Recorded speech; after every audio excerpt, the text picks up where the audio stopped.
আসলে কোনো বারের লাইসেন্স অন্তত আমরা হতে দেব না। এটা মসজিদের শহর বলে আমরা জানি, ঢাকা শহর হলো মসজিদের শহর, সেটাকে আপনারা এখন বারের মদের শহর বানাবেন, যেটা বিগত ফ্যাসিবাদী সরকারের আমলে শত শত বারের লাইসেন্স তারা ঢাকা শহরে দিয়েছিল। এরকম বহুবার আপনার ঢাকার অন্যান্য এলাকা, আমি এলাকাগুলোর নাম বলছি না, বা আমাদের এলাকার বাইরে এরকম অবৈধভাবে গড়ে উঠেছে। তো এটা তো হতেই পারে না, এটা কোনোভাবে আমরা হতে দেব না। এবং এই বিষয়ে যে উচ্ছেদ অভিযানটি চালানো হয়েছে সেটাই সঠিক।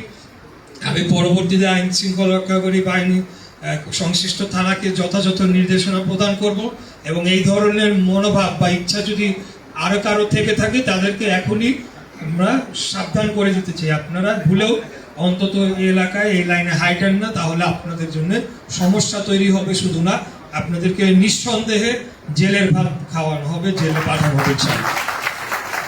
আমাদের এই ওয়ারি এলাকা অত্যন্ত ঐতিহ্যবাহী একটি এলাকা। এখানে আমি এখানে যে পড়ছিলাম আপনাদের যে লিফলেটের মধ্যে ওয়ারি শব্দটির উৎপত্তি স্থল এবং এই এলাকা সম্পর্কে বিস্তারিত বলা হয়েছে। ইতিমধ্যে আপনারা আমার পূর্ববর্তী বক্তা উনি বলে গিয়েছেন যে এই অঞ্চলটি মানে সাবেক গুলশানের মতো একটা ওই ধনাঢ্য পরিবারদের এলাকা হিসেবে ধরা হয়। আমি মনে করি এখনো এই অঞ্চল সেই ঐতিহ্য বহন করে চলেছে।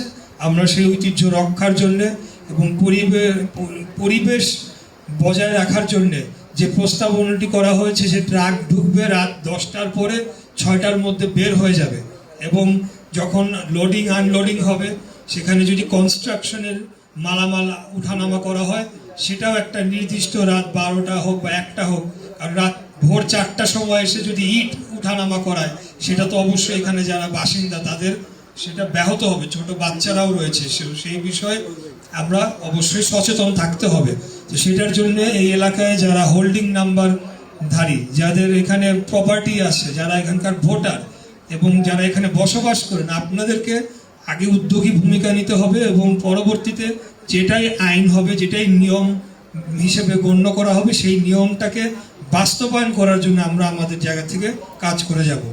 আরেকটি বিষয় এখানে রয়েছে, আপনাদের এখানে এই ওয়ার্ডের সংশ্লিষ্ট একটা এলাকায় যেখানে কাপ্তান বাজার বলা হয়, তো কাপ্তান বাজারে দেখা গিয়েছে যে বাজারের যে সীমানার বাইরে বের হয়ে এসে বিভিন্ন সময় সেখানে অস্থায়ী দোকান বসানো হয়।